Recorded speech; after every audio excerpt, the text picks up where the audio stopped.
2024年8月6日，完成巴黎奥运会所有比赛任务的中国游泳队回到祖国。在本届奥运会上斩获2金1银，并打破一项世界纪录的潘展乐，成为人们反复回味的传奇。他接受媒体采访时的状态也被人津津乐道。接受采访已经是麻了，是吧？对啊，1天5个呢，就前天的时候。你的世界是不是变了？感觉到了，接下来想一个人出去都不行了。就包括现在我来这采访，我们酒店楼下就蹲着很多人要签名啊，要什么。你开心吗？我肯定不开心啊，因为其实我还是我自己，并没有说有什么那么优秀吧，网传的，就是这种成绩都是一步一步训练而得来的。就像他们在我差的时候不来找我，现在来找就感觉会很别扭，对吧？而且人出名了以后，就是这点不好，太多人围着了。我希望还是低调一点，清静一点。我宁愿这次成绩没有那么优秀，我接下来能够继续安心的努力训练。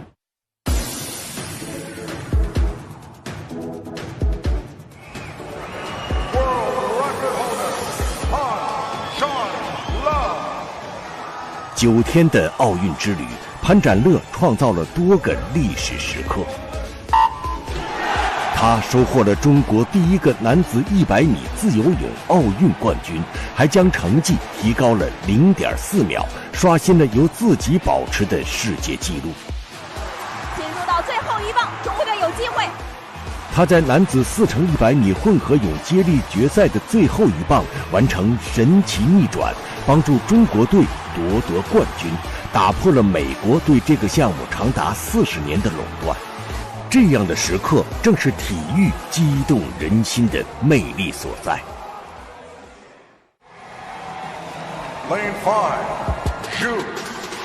当地时间2024年8月4日，徐嘉余、秦海洋、孙家俊、潘展乐现身男子4×100米混合泳接力决赛。由于预赛时蝶泳棒的王长浩意外高烧，孙家俊临危受命替补出征。中国队的第3棒是孙家俊，孙家俊在顶。目前中国队暂时排在第3位，仍然在奖牌的竞争行列，和第1名法国队差的有1米左右。3棒过后，中国队暂时落后第1名0.75秒。在呈现出0.75秒的落后的情况下，作为最后一棒的运动员，如果要追赶，这个难度有多大？因为赛前我根本就不关注别的队游的怎么样，我关注的是我自己的队友，所以说我就没有在意这些。进入到最后一棒，中国队有机会。最后一棒是我们的男100字世界纪录保持者潘展乐。在4×100里面，你在追赶的时候，和你在单人游就是自己去参加这100米的时候，感觉一样吗？就竞技的状态是一样的吗？我感觉追人更能发挥出自己，训练也是，就因为没有对手，然后跟我一起练的都是长距离运动员，他就是平均的水平很高，但是我最高的速度会比他快，在我训练要跟他们游，就是得让他们1-2秒，让他们先游，然后我在后面追。为什么要这样？因为这才能练到我呀，这是我自己跟教练提的。如果按照正常你跟他同时起步的话，你就不存在追这个过程。对，是没人好追的，因为实力太强了。然后也包括了这次混接，就是前3棒，就模拟前3棒都有落后以后跳下去的那种状态。潘展乐已经追到第2位了，前面是法国队，潘展乐在追，进入到最后的冲刺阶段，还有25米，潘展乐准备要超了。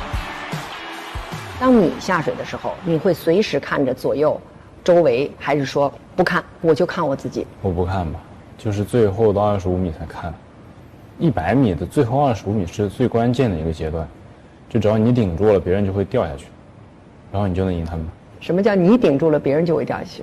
就是我跟他们比有年龄的优势，包括有氧的优势，他们那群人就是冲完前75米之后的最后25米是他们最慢的，就是后面就是大家都是凭着一口气，谁能顶住谁就赢了。还剩15米，中国队超过去了，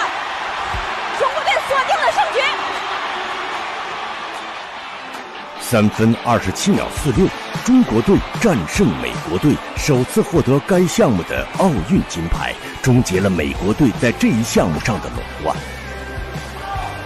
其中，潘展乐在最后一棒自由泳分段中打破46秒的局限，游出了45秒92的成绩。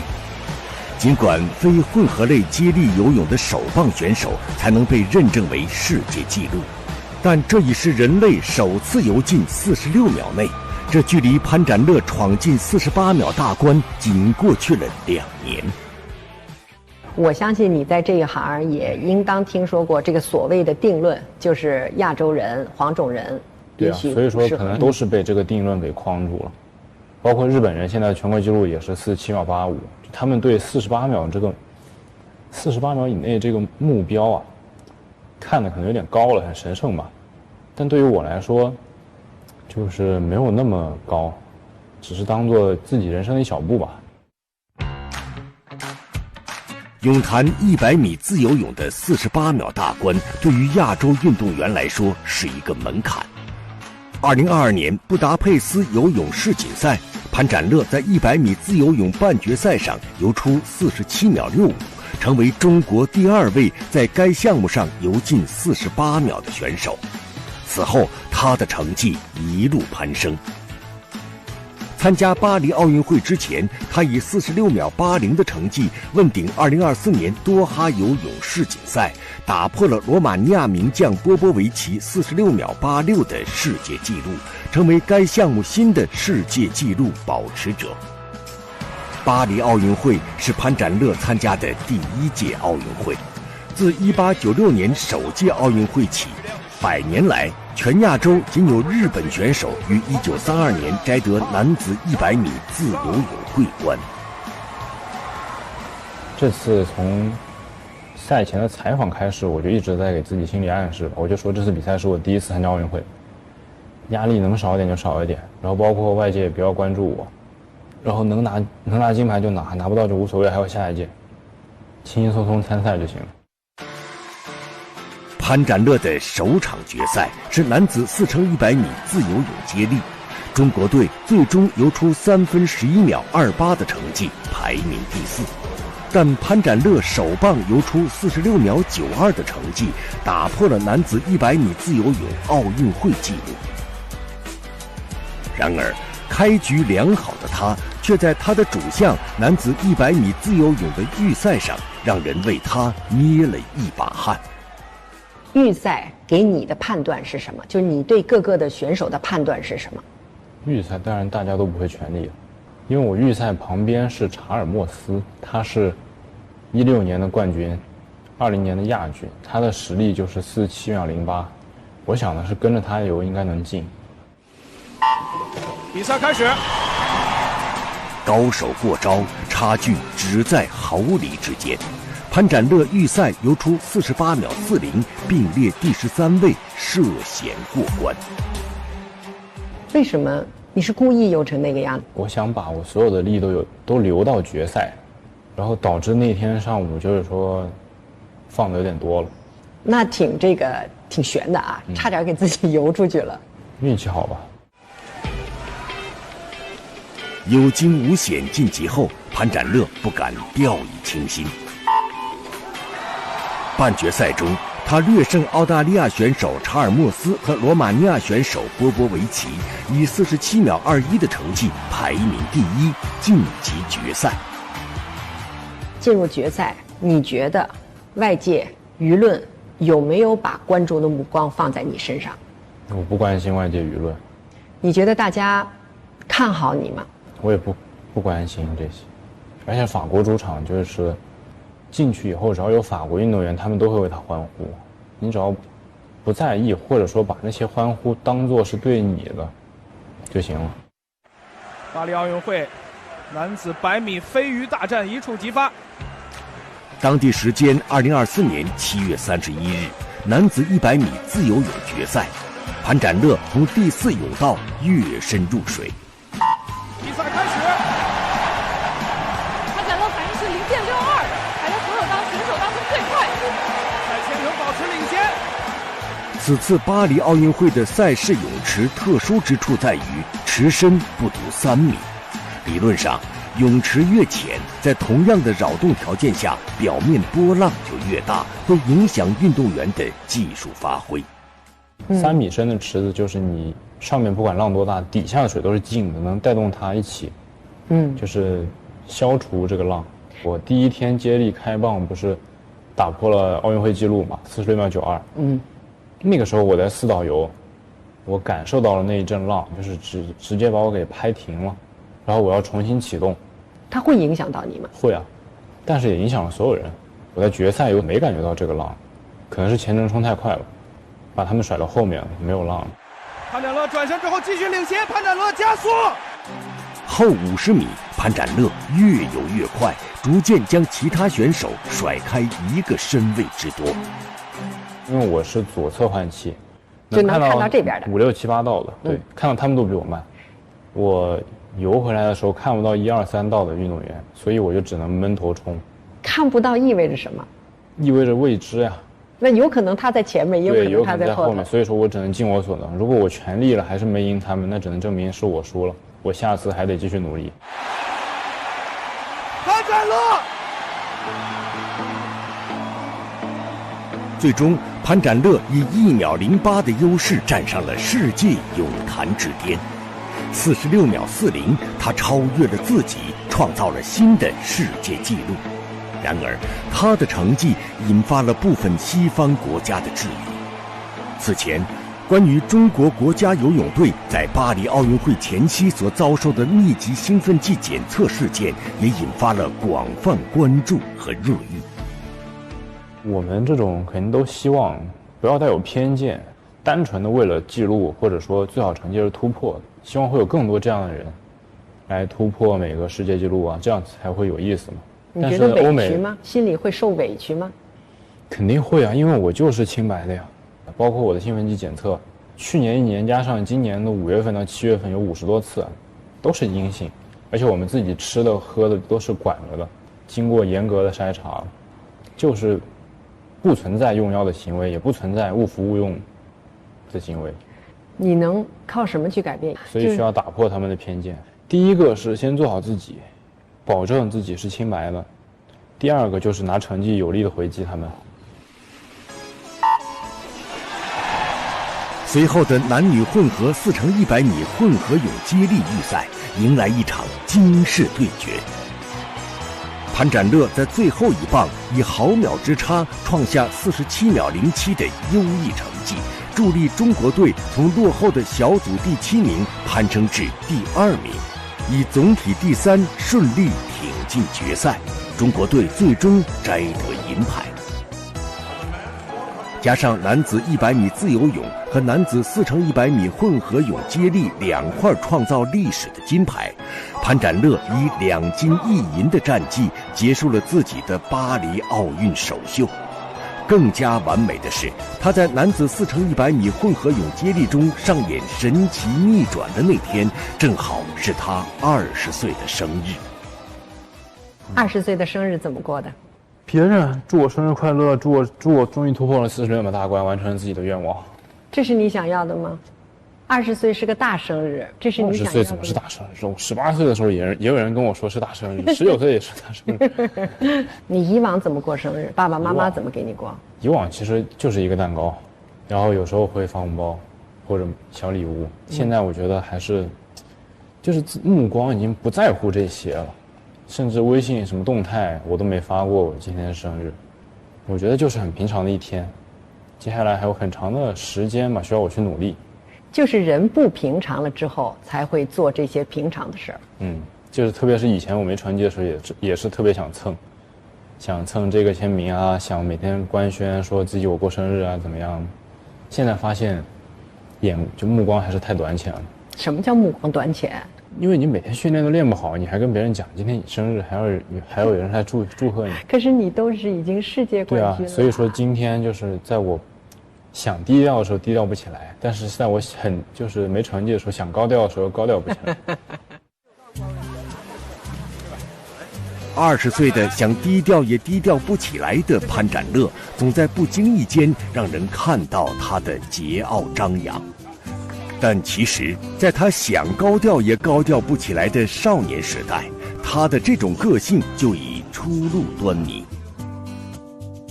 潘展乐的家乡温州被称为全国游泳之乡，全市有100余家游泳场馆。在这样的环境下，游泳成了自然而然的选择。起初只是业余爱好，但潘展乐很快展露天赋，7岁被选入温州体校。你的目标小的时候是什么？小的时候没目标，是因为我如果不游，爸爸妈妈就会生气。那个泳校的校训就是每天上游一点点，你就每天努力一点点呗，对，每天多运动一点点。但是这个努力能不能每天都坚持？所以接下来就是靠意志力了。之前也有很多人都说我的水感不是最好的，意志力、意志品质也没有他们强。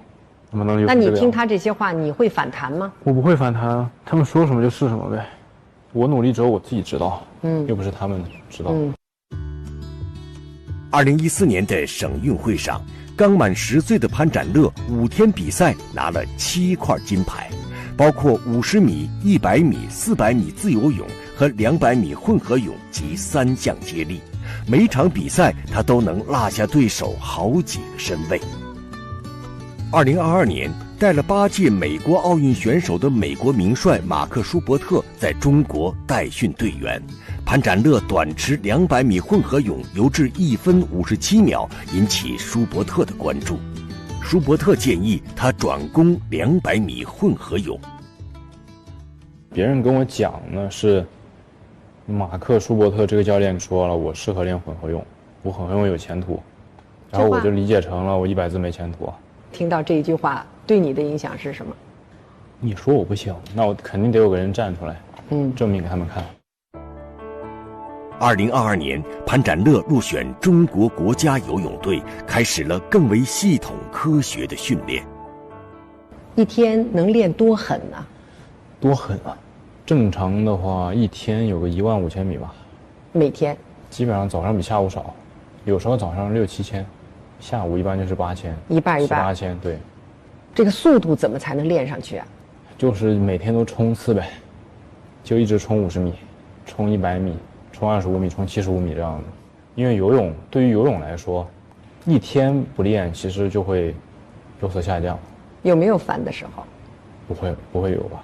因为当时目标都是盯着世界顶级的选手的，我要是烦了呢，他们就会赢我。现代竞技体育离不开科技的辅助，潘展乐每一天的训练都精准到秒，每一个动作都被无数次录影、分析、改进。正是有这么一个科研团队的结果，我们靠的都是国家。有了他们和没他们苦练会有什么不一样？没他们苦练，就是你成功了，你也不知道你成功在哪儿。但是有他们了以后，你就会知道你现在游到这个阶段，你还需要做什么，哪边差，需要补哪个，需要补什么。日复一日的稳健练习中，潘展乐迎来一次次自我突破。2022年布达佩斯游泳世锦赛，他在100米自由泳半决赛上游出47秒65，追平了由宁泽涛保持的全国纪录，成为了中国男子短距离自由泳历史上第2位打开48秒大关的运动员，距离亚洲纪录仅0.09秒之差。就那一次游出来之后，其实还是有点不敢相信，但是决赛我又一次突破了48秒。之后我就觉得48秒以内不是那么难。5道潘展乐，浙江队的选手。2023年，潘展乐进步飞速，在全国游泳冠军赛中，他以47秒22的成绩夺得男子100米自由泳冠军。亚洲纪录47秒22。在杭州第19届亚运会上，他游出了46秒97的成绩，成为亚洲首位游进47秒大关的选手。2024年多哈游泳世锦赛上，他将自己的成绩提升到46秒80，打破了男子100米自由泳世界纪录。巴黎奥运会，他又以46秒40的成绩刷新了自己刚刚创造的世界纪录。你怕不怕你的记录会被别人一次一次的冲击掉？不怕吧，因为我的记录，我就是把别人记录一步一步破到现在了，所以肯定会有人会打破我的记录。我要做的就是，在我还在役这段期间，能够让记录保持得更长久。中国老话不是说嘛，打江山容易，坐江山难。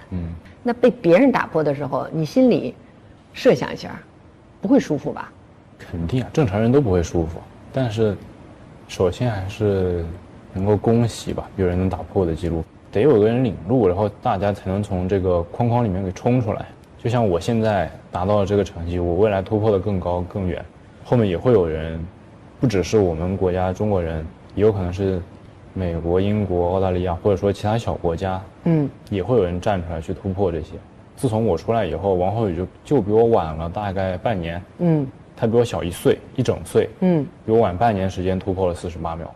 所以对运动员来说，把不可能变成可能，就是运动员该做的事儿。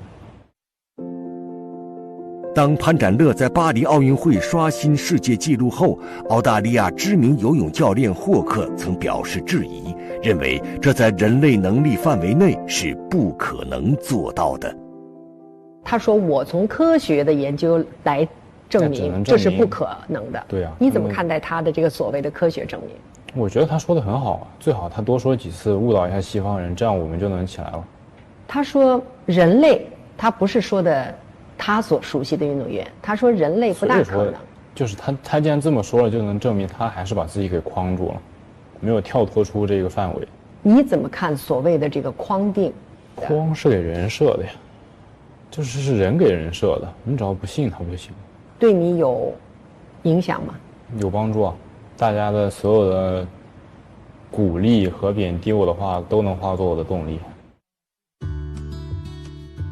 从巴黎凯旋，潘展乐的下一个目标是2025年第15届全国运动会。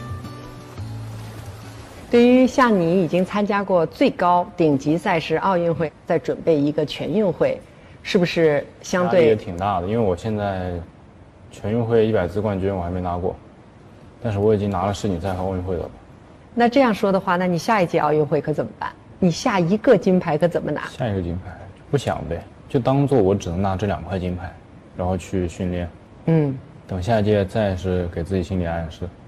正常像短距离选手都是20到24岁，22到24岁是他们的巅峰期，所以说我就很期待，也有可能是我被框住了。既然别人都说了22到24岁呢是巅峰期了，那我今天就入这个框一次。那你就信好的框框，不信坏的框框，那你也是双标。那不是很好吗？对自己有利的都是，而且确实得要这种双标才能够证明自己站出来。潘展乐在本届奥运会上取得的突破，不仅是体坛佳话，更是梦想、勇气与坚韧的写照。世界期待更多的传奇，潘展乐因此让人拭目以待。